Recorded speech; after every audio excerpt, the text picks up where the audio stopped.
Tadi mana? Duduk nanya beti hidup.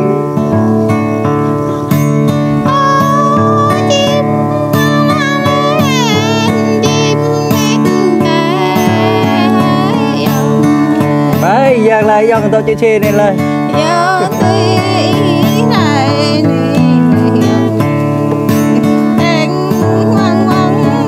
Quay này cái ngọn này.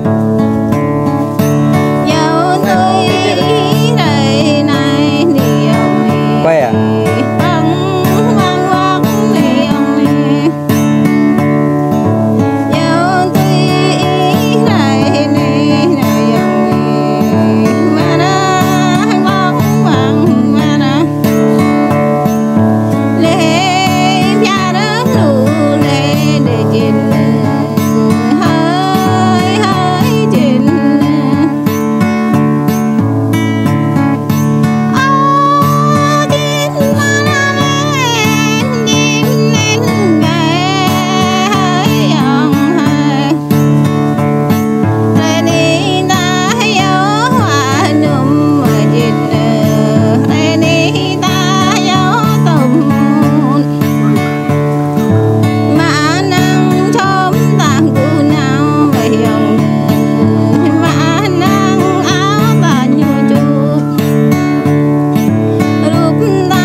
Ta lừa bẹ hả ta?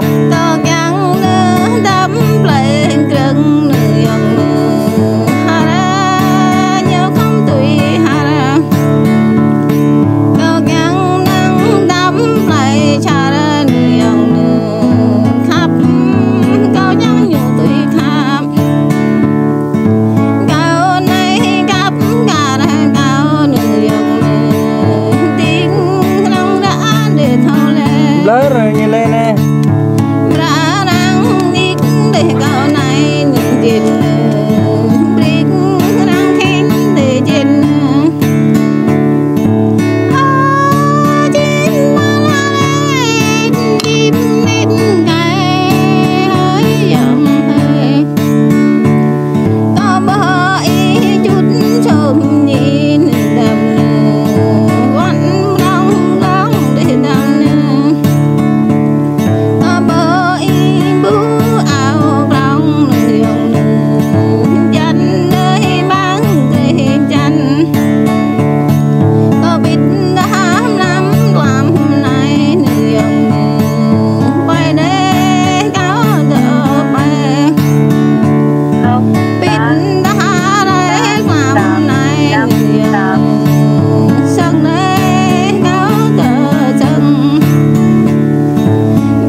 tôi hay đây là